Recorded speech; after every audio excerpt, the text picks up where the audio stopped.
ಹಳ್ಳಿ ಜೀವನ, ಅಜ್ಜಿ ಮನೆ ಎಲ್ಲರಿಗೂ ಏನೋ ಒಂಥರ ಆನಂದ, ಸಂತೋಷ ಅಲ್ಲಿ ಹೋಗಬೇಕು ಅಂತಂತಂದರೆ. ನಾನು ಎಷ್ಟೋ ದಿನ ಆದಮೇಲೆ ನಮ್ಮ ಅಜ್ಜಿಯವ್ರ ಮರಮ್ನಹಳ್ಳಿಗೆ ಹೋಗಿದ್ದೆ. ನಮ್ಮೂರಿಂದ ತುಂಬಾ ಹತ್ತಿರ ಇರ್ಬೋದು, ಬಟ್ ಸ್ಟಿಲ್ ಹಳ್ಳಿ ಅಂದಮೇಲೆ ಒಂಥರ ಇಮೋಷನ್ ಇದ್ದೇ ಇರುತ್ತೆ. ಅಲ್ಲಿ ಫ್ರೆಶ್ ಆಗಿರೋ ಬೆಳೆದಿರ್ತಕ್ಕಂಥ ತರಕಾರಿ, ಹಣ್ಣು, ಸೊಪ್ಪು ಎಲ್ಲ ನೋಡೋಕ್ಕೆ ಒಂಥರ ಚೆನ್ನಾಗಿ. ಆಮೇಲೆ ನಮ್ಮೂರಲ್ಲಿ ಜೋಡು ರಥೋತ್ಸವ ಅಂತ ಮಾಡ್ತಾರೆ, ಅದು ಕೂಡ ತುಂಬಾ ಸಖತ್ತಾಗಿರುತ್ತೆ. ಎಷ್ಟು ದಿನ ಆದಮೇಲೆ ಹಳೆ ಫೋಟೋಸು, ಮೆಮೊರೀಸ್ ಎಲ್ಲ ನೆನ್ಪು ಮಾಡ್ತಾ ಇದ್ವಿ. ನಾನು, ನಮ್ಮ ಚಿಕ್ಕಮ್ಮ ಎಲ್ಲ ನೋಡ್ತಾ ಏನೋ ಒಂಥರ ಖುಷಿ ಆಗ್ತಿತ್ತು. ಅಲ್ಲಿ ನಮ್ಮ ಅಜ್ಜಿ ಊರಲ್ಲಿ ಬಾವಿ ಅಂತೆ, ಹಂದಿಗಳು, ನಾಯಿಗಳು, ಕೋತಿಗಳು ಇವೆಲ್ಲ ಸಿಟಿ ಲೈಫಲ್ಲಿ ಸಿಗೋದೇ ಇಲ್ಲ, ನೋಡೋಕ್ಕೆ ಸಿಗಲ್ಲ. ಆಮೇಲೆ ಅಲ್ಲಿ ಫ್ರೆಶ್ ಆಗಿರೋ ಬೆಳೆದಿರ್ತಕ್ಕಂಥ ಕನಕಾಂಬರಿ ಹೂವನ್ನ ನಮ್ಮಮ್ಮ ನೋಡಿ ಹೆಂಗೆ ಕಿತ್ತಾ ಇದ್ದಾರೆ. ಈ ಥರ ಎಲ್ಲಿ ಸಿಗುತ್ತೆ?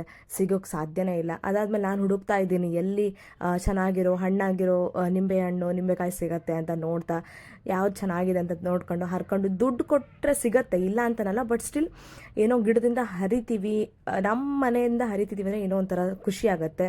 ಆಮೇಲೆ ನಮ್ಮಮ್ಮ ದಾಳಂಬೆ ಹಣ್ಣು ಬಿಡಿಸ್ಕೊಡ್ತಾ ಇದ್ರು, ತಿಂತಿದ್ವಿ. ಏನೋ ಫುಲ್ ಎಲ್ಲರಿಗೂ ಒಂಥರ ಇಮೋಷನ್ ಇರುತ್ತಲ್ವ. ಇದು ವ್ಲಾಗ್ 1 ಆಗಿತ್ತು. ಮತ್ತೆ ನಾನು ವ್ಲಾಗಲ್ಲಿ ಸಿಗ್ತೀನಿ. ಥ್ಯಾಂಕ್